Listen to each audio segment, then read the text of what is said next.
Carmeli, vitis florigera, splendor celi, Virgo puerpera, singularis.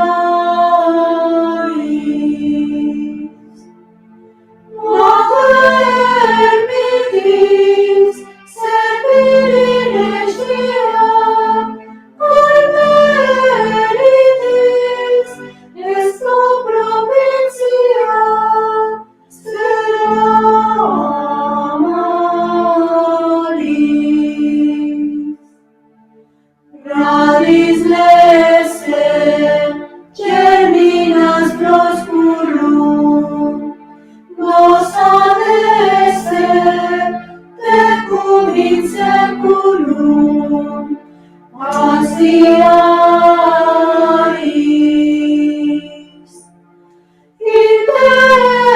Intensilas, ue crescis lilium, servamuras, mentes fragilium, tutelaris.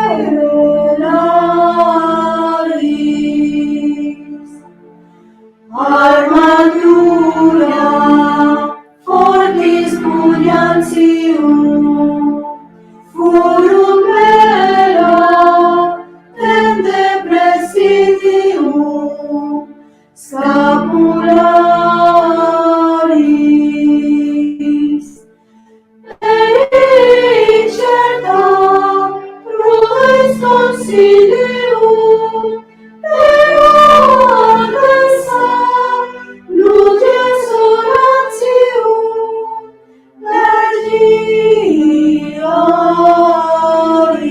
Vergiaris. Mater dulcis, Carmeli Domina, Clement tuam, repeletitia, Gabearis. Paradisi, clavis et janua, quantus lucim, mater gloria, coronaris.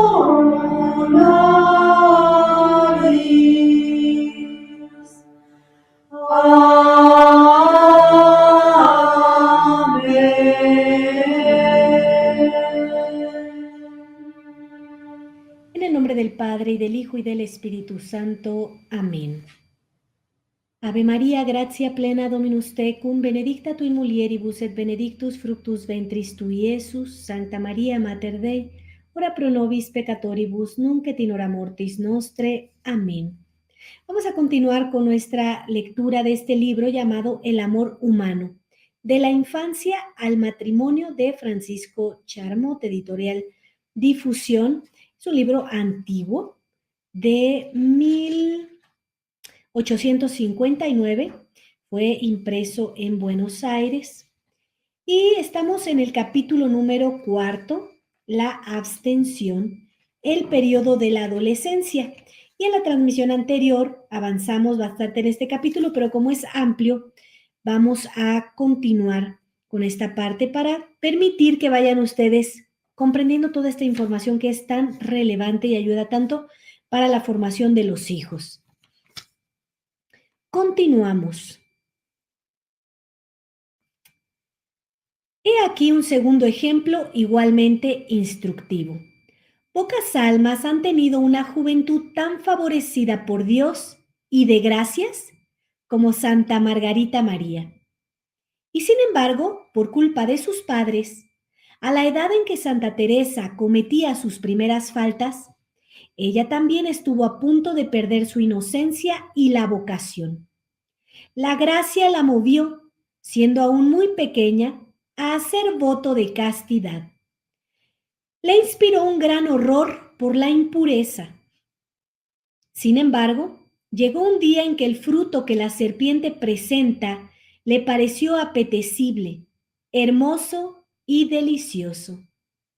Bonum advescendum pulcrum oculis aspectuque delectabile. Génesis 3:6. Ella escribe: empecé pues a andar en el mundo, a adornarme para agradarle, tratando de gozar lo más que podía. Yo era naturalmente inclinada al placer y a las diversiones. Hacía todo lo posible por buscar diversiones. ¿Halló la joven apoyo en sus padres? ¿En esa lucha íntima que tuvo que sostener contra el demonio? Su padre había muerto. Su madre y toda la familia, lejos de ayudarla y sostenerla, exponían a la pobrecita a todas las emboscadas del demonio. No cesaban de brindarle los placeres del mundo, de presentarle ocasiones de frecuentaciones amorosas, de apartarla de la vida religiosa y de contrariar su deseo de enclaustrarse. Tenemos ahí el ejemplo de una de las locuras más generalizadas entre las familias de religión cristiana mediocre. La vocación les parece un desastre tan grande que por evitarlo precipitarán a un adolescente hacia todo lo que puede infiltrarle la preferencia por el mundo y una repugnancia por Dios. La táctica es tan fácil como criminal. Obtiene a menudo un éxito que sobrepasa toda esperanza. Imagínense, aquí me gusta la palabra criminal. Qué importante es que nosotros acerquemos a nuestros hijos a la vida de Dios, para que ellos puedan elegir la vocación del sacerdocio o de las monjas. Cuando nuestro Señor Jesucristo tiene la correspondencia de un alma a quien Él mismo le ha dado esta vocación de ser esposa de Cristo, es algo grande, inmenso, majestuoso, porque a lo largo de toda su vida ellos van a renunciar a los placeres del mundo por el único placer más deleitable, que es Dios. Entonces, Dios se sabe acompañado y por esas personas Él derrama gracias especiales. Gracias que a veces tú pides, oras, pero no se conceden, pero viene un alma esposa de Cristo, un sacerdote, una monja, y clama a Dios y por supuesto que es concedido, porque estas almas sacerdotales y las almas de las monjas son almas que han renunciado a todo en el mundo por una sola razón, por una sola persona, que es nuestro Señor Jesucristo, imagínense. Entonces, pues es algo maravilloso el poder recibir de Dios la fortuna de que sean llamados a la vida religiosa, tanto tus hijos como tus hijas. Así que arrebatarles esto, pues es arrebatarles prácticamente el cielo, porque cuando ya ha elegido nuestro Señor Jesucristo un alma para esta vocación, es que es por ahí donde es su salvación. Por eso es muy importante que experimentemos o que exploremos esta posibilidad. Es muchísimo más grande, obviamente, pero si viniera un rey muy importante, muy amoroso, que quisiera casarse con una de tus hijas, pues por supuesto que te alegraría que él la haya elegido. Ahora imagínate, es Dios mismo, Jesucristo, Cristo Rey quien ha elegido a tu hija, pues por supuesto que es un agrado inmenso y cederla con amor, con gratitud, pues sería lo mínimo que podría hacer unos padres de una hija. Lo mismo para un varón. Si Dios ha elegido esa alma para ser sacerdote, para que sea el que alimente las almas, para el que sea el que les lleve la palabra, la doctrina verdadera, la enseñanza, pues imagínate el honor que debe de ser para ti que este rey ha seleccionado a tu hijo varón como un sacerdote. Esto hasta se tiene que pedir. Todos los días en tus oraciones, si tú tienes hijos, pídeles, suplícales, Señor, elígelos para ti y verás que serán una ayuda enorme y claro que ellos, ¿no? Las monjas y los sacerdotes tienen un lugar muy, muy especial en el cielo. Continuamos. El alma sustraída a la influencia de la gracia, en esa edad en la que se le necesita más que nunca, se embriaga con el vino nuevo del placer. No es raro hallar los peores libertinajes en aquellos que empezaron su carrera rechazando una gracia de elección. El cruce de los caminos también existe en el orden sobrenatural. Felizmente Margarita María no fue infiel al llamado divino, pero su fidelidad no es de aquellas que se pueda prometer a todo el mundo, porque verdaderos milagros fueron los que mantuvieron su alma en la vía de la santidad. Esos milagros no eran superfluos, probablemente eran necesarios para que se salvara. Uno se pregunta si los auxilios ordinarios de la gracia habrían sido suficientes para frustrar los planes que la familia de Margarita María tramaba contra Dios. No relataremos los favores maravillosos que nuestro Señor no cesó de conceder a su esposa para arrancarla a aquellos que querían robarle su amor. Pero los medios extraordinarios que Dios emplea cuando le place no disminuyen la responsabilidad de los padres y no es imposible que recarguen su conciencia. Fíjate, aquí prácticamente nos está diciendo el autor que Dios amaba a esta alma era suya y luchó por ella y la logró arrebatar pese a las negligencias de sus padres, pero no por eso los padres no llevan esta carga de la culpa. Entonces, estos padres, ¿qué tendrán que hacer? Mostrar un verdadero arrepentimiento a Dios, confesarse y empezar a vivir una vida de enmienda, de penitencia. Imagínense que se hubiera perdido esta vocación de Santa Margarita María Alacoque, que es la que nos trajo la devoción del Sagrado Corazón de Jesús. No sé si ustedes conocen las promesas del Sagrado Corazón de Jesús. Aquí pueden buscar alguna consagración que tenemos al Sagrado Corazón de Jesús y ver las grandes promesas que Él nos ofrece, que son muchísimas y muy necesarias en todos los tiempos, pero sobre todo en estos. Así que te invito, yo no puedo ni imaginarme que se hubiera perdido esta vocación, hubiera sido algo muy, muy triste, porque es la devoción de las devociones. Inclusive, yo no sé si tú sabes esto, pero es importante que lo sepas, la famosa coronilla de la misericordia, el famoso devoción al Señor de la Misericordia es una devoción falsa. Falsa porque justamente vino a sustituir la devoción del Sagrado Corazón. El Sagrado Corazón es una devoción donde Cristo dice que no ha encontrado ningún alma que le ame.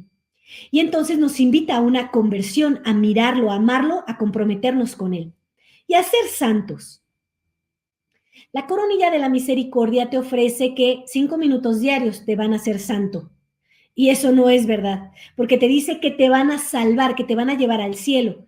Mira, si tú no te comprometes con Dios y cambias tu vida y te haces santo porque Él así lo quiere, por su voluntad, tú te vas a ir probablemente al infierno si te mueres en pecado mortal y no te arrepientes, o te vas a ir a un purgatorio muy, muy bajo. Porque comprometerte 5 minutos con Dios todos los días definitivamente no va a cambiar tu vida, ¿sí? Para que tú puedas obtener la riqueza que es Dios, tienes que tener un compromiso más allá de 5 minutos, ¿sí? Y no tiene tanto que ver con el tiempo, pero por supuesto que el tiempo implica mucho. Claro que implica que tú tengas un compromiso real y verdadero con Dios, ¿sí? Que no sea falso. Como personas que se persignan ante un crucifijo, lo cual es muy loable, pero que saliendo adulteran, fornican, mienten, roban, matan. Entonces, eso no es congruente con la fe. Yo me persino y en ese momento me comprometo con el Señor a recibir sus gracias para ser santo. Entonces, bueno, esto va cambiando tu vida. Entonces, es un proceso de conversión. Por eso es muy importante que tú comprendas que la coronilla de la misericordia no te va a salvar, ¿sí? No te va a salvar. Es un verdadero compromiso, por eso es muy importante que sigas la devoción del Sagrado Corazón de Jesús. Se han encontrado muchas cosas inadecuadas en la información que dio Santa Faustina Kowalska. Entonces, es muy importante que tú te aboques a conocer la devoción del Sagrado Corazón de Jesús y te comprometas con el Señor, ¿no? Porque muchas cosas que dice la coronilla es verdad que no son malas, pero sí quedan como cortas, quedan como confundidas. Por ejemplo, los santos han escrito acerca de la misericordia de Dios. A ver, hay distinciones entre la providencia divina, la ayuda a los pecadores y la misericordia de Dios. La providencia divina es para todos, aún para los más grandes pecadores, porque es un Padre, Dios, y no nos va a dejar sin comer, sin el sol, sin los animales, sin el oxígeno. Él se lo da a todos, hasta los más malos. Por eso, si tú tienes providencia de Dios, no te sientas muy orgulloso, porque eso se lo da a cualquiera. Tú nada más puedes ver los grandes narcotraficantes. Tienen muchísimas cantidades de dinero. Eso no implica que van a ganar el cielo. Por el contrario, lo más seguro es que les espera el infierno si no hay un arrepentimiento honesto, sincero y una enmienda. Segundo, ayuda. Dios da ayuda a todos los pecadores, a todos. Tú vas a morir en un accidente, Dios sabe que si te mueres en ese momento te vas a ir al infierno, te salva, ¿sí?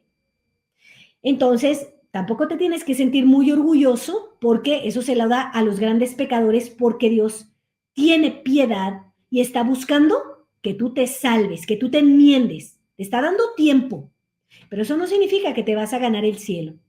Sin embargo, la misericordia de Dios es para los fieles, nada más. Para los que están luchando por una conversión, para los que rezan, para los que comulgan, para los que se confiesan, para los que enmiendan sus vidas. Y entonces Dios da gracias de cielo, gracias eternas, de esas riquezas grandes e inmensas donde te vas haciendo santo.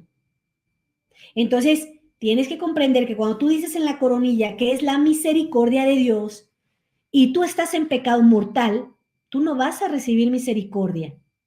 Sí puedes recibir ayuda para que haya una oración donde tú le digas a Dios, Dios, yo me acabo de enterar que si yo estoy en pecado mortal, mis oraciones no las escuchas, pero yo sí quiero que las escuches. Hoy te pido que me conviertas.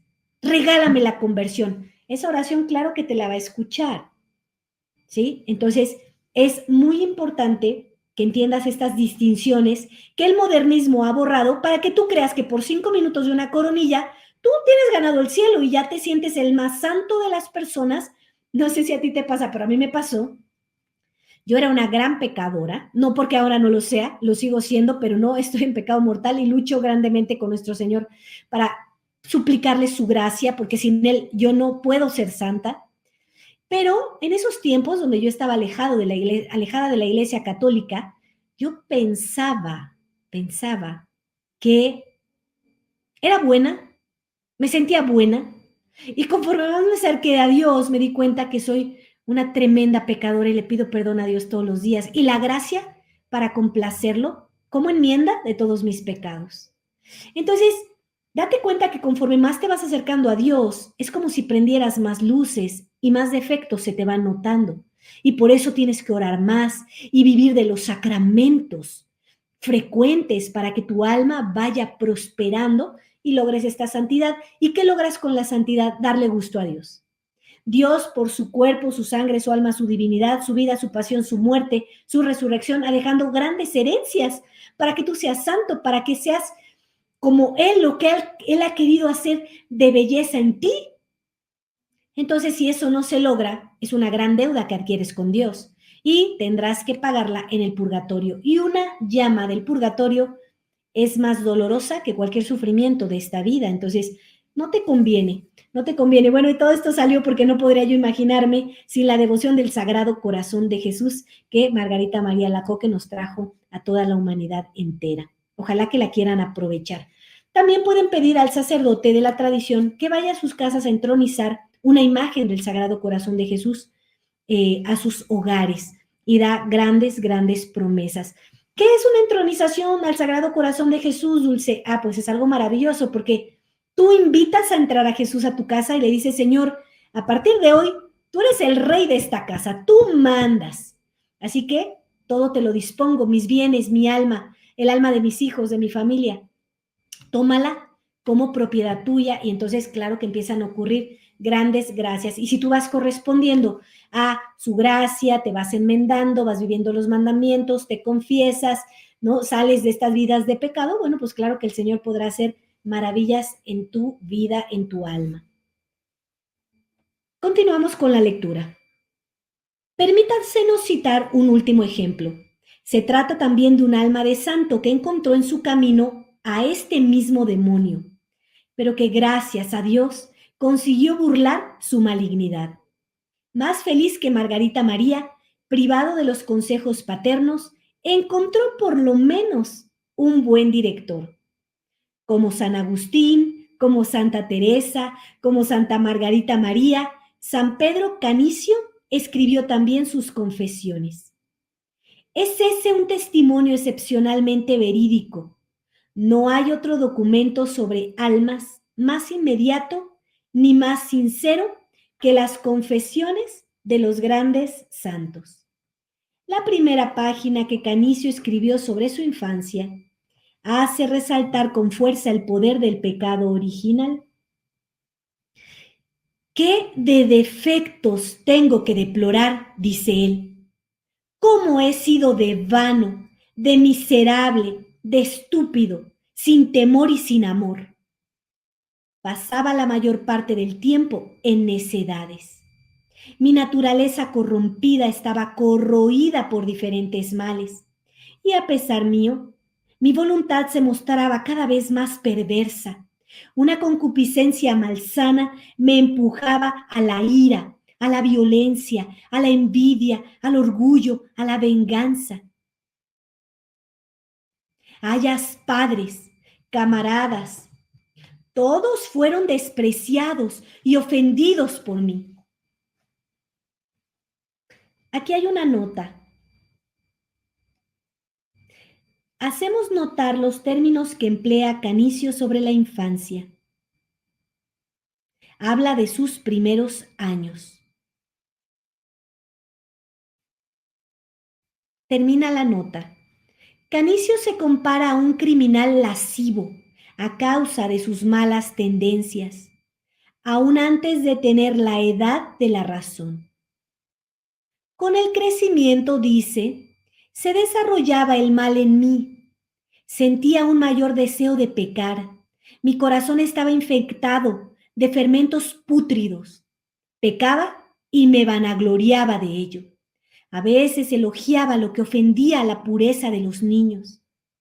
La crisis de la adolescencia debía agravar esas tentaciones. Mis lacras empeoraron el día en que debí salir de la casa paterna para ir a habitar en la del preceptor que debía instruirme, porque allí di con condiscípulos que me enseñaron a pecar con sus conversaciones y con sus ejemplos. Con esto mi licencia se acrecentó. Ellos se vanagloriaban de pensar en torpezas, de hablar de ellas, y se jactaban de todo eso. No es, oh mi Dios, para disimular mi propia iniquidad, que yo recuerdo las suyas. Ellos pecaban, pero yo no me defendía de caer en las mismas culpas. Ellos merecían látigo, pero yo lo merecía como ellos.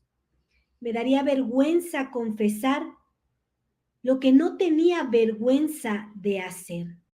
Dejemos a Canicio estallar en llanto y oraciones delante de Dios al recordar sus misericordias infinitas, y preguntémonos qué ayuda recibió de sus padres. Parece que ninguna.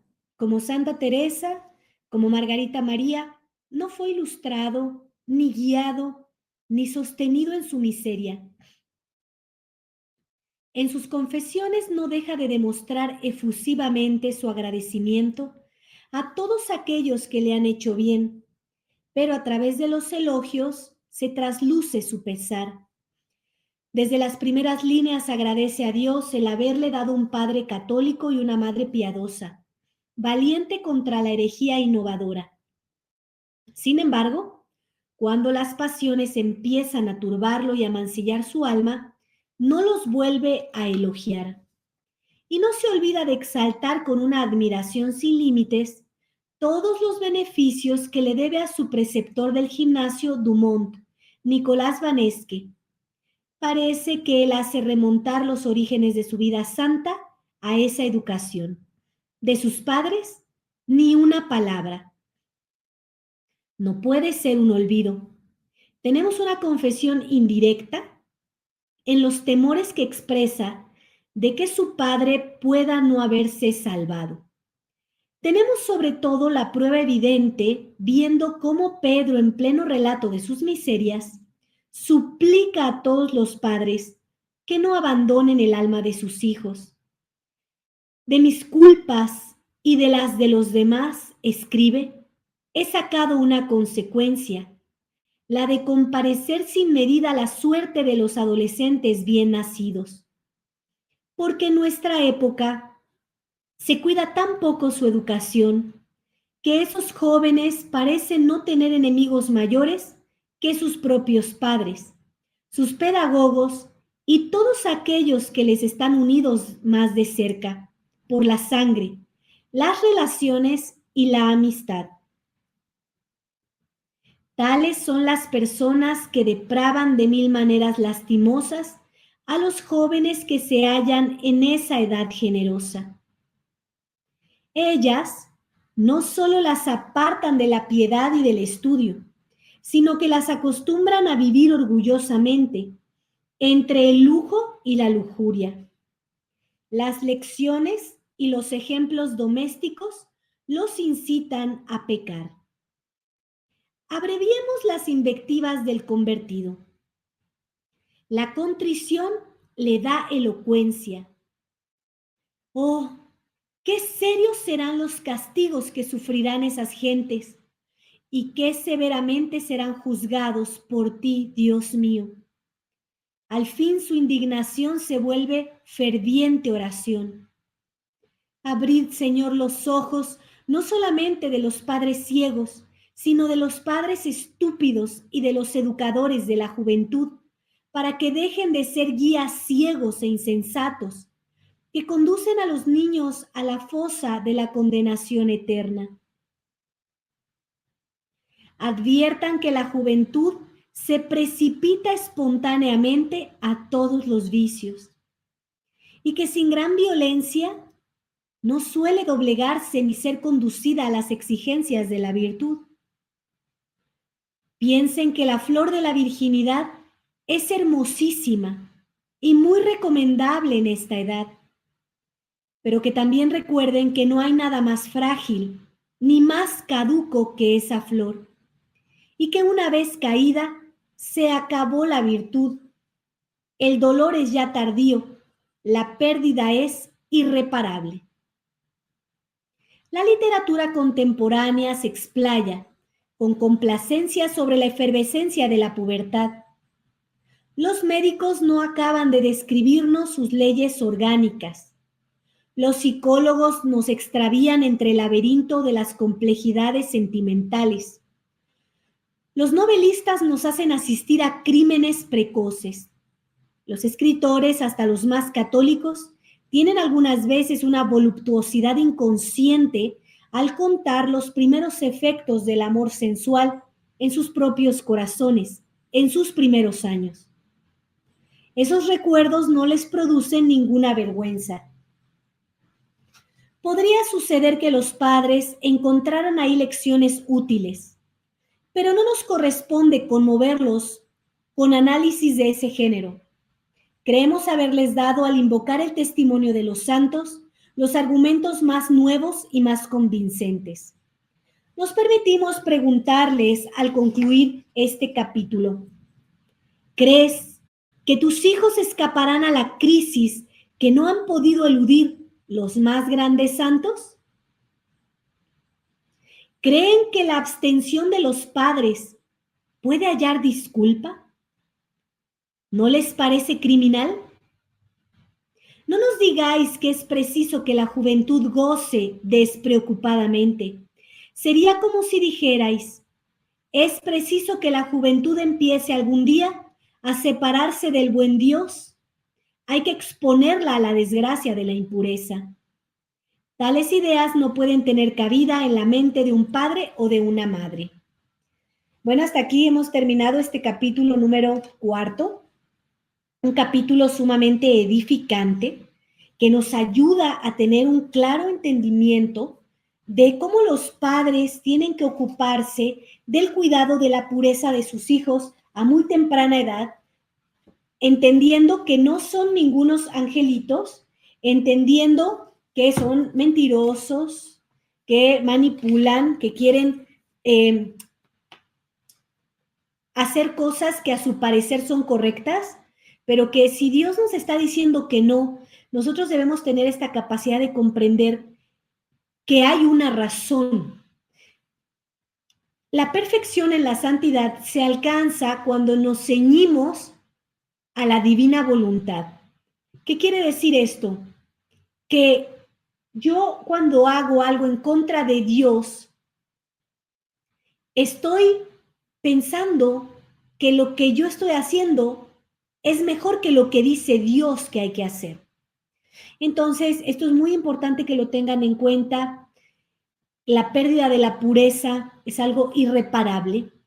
Por eso es que ustedes como padres deben de estar muy al pendiente de sus hijos en las enseñanzas de la Iglesia Católica para que puedan preservarlos, vigilantes, atentos. Velen y oren para no caer en la tentación.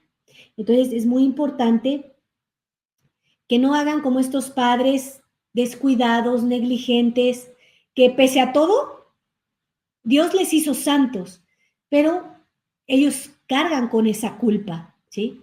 Entonces pidámosle a Dios que les ayude para que ustedes puedan tener una comprensión clara de cómo llevar la vida de sus hijos lo más cercana a Dios. Cuando tú le dices a tus hijos, no, si se puede todo, experimenta todo, entonces los estás alejando de Dios, del único bien verdadero. Que Dios me los bendiga en el nombre del Padre y del Hijo y del Espíritu Santo. Amén.